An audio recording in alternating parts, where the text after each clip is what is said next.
অংগনবাড়ী কৰ্মীসকলৰ বাবে অত্যন্ত গুৰুত্বপূৰ্ণ খবৰ লৈ আহিছোঁ।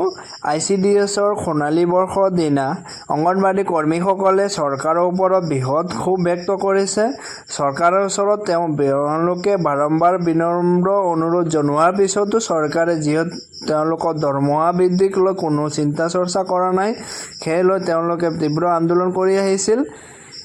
সেয়ে তেওঁলোকে চৰকাৰৰ ওচৰত বিনম্ৰ অনুৰোধ জনাইছে যে তেওঁলোকৰ দৰমহা অতি সোনকালে বৃদ্ধি কৰিবলৈ। বিহীয়া জাজিকুনা সন্থাৰ লগতে অসম ৰাজ্যিকেও এই সোণালী জয়ন্তী বৰ্ষ উদযাপন কৰিব লৈছে। ICDSৰ এতিয়া বৰ্তমান 50 বছৰত ভৰি দিবলৈ গৈ আছে। আমি সেই হিচাপে সোণালী জয়ন্তী উৎসৱটি আজি আয়োজন কৰিলোঁ। এই আয়োজন কৰিলোঁ ঠিকেই, কিন্তু আমাৰ এই 50 বছৰত অংগনবাড়ী কৰ্মী সহায়িকাৰ যি দুখ দুৰ্দশা, সেই দুখ দুৰ্দশাৰ খাম নাকাটিলে। কাৰণ আমাৰ আজিলৈকে মাননি বৃদ্ধি নহ'ল। মাননি বৃদ্ধিটোৱেই আচলতে আমাৰ মূল সমস্যা। কাম বঢ়াই দিছে, আমি সেইখিনি কাম কৰিছোঁ, নিয়াৰিকৈ কৰিছোঁ, কিন্তু আমাৰ মাননি বৃদ্ধি আজিলৈকে নহ'ল। এগৰাকী কৰ্মীয়ে পায় 6,500 টকা আৰু এগৰাকী সহায়িকাই পায় 3,250 টকা। সেয়াৰে কিন্তু ঘৰ এখন চলাত বহুতো অসুবিধা হয়।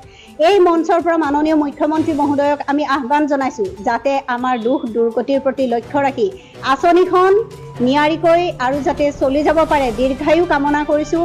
কিন্তু তাত কৰ্মৰত কৰ্মী সহায়িকাসকলক মাননি অলপ বঢ়াই দি উপকৃত কৰে যেন, আৰু তেখেতসকলক যদি মাননি বৃদ্ধি কৰি দিয়ে তেতিয়া তেখেতসকলে সম্পূৰ্ণ কাম নিয়াৰিকৈ কৰিবলৈ আৰু আগুৱাই যাব পাৰিব।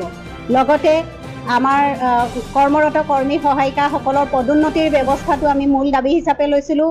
আমাৰ মুখ্য সেৱিকাৰ কাৰণে যি পদোন্নতিৰ কথা আমি দাবী দিছিলোঁ, সেই পদোন্নতিৰ ব্যৱস্থাও এতিয়ালৈকে কৰা নাই।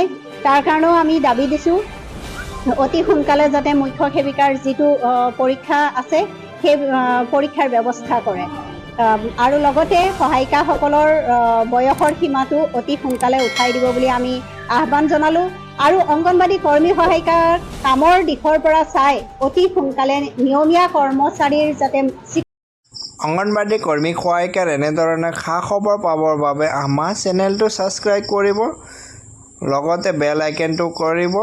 ধন্যবাদ থাকিল।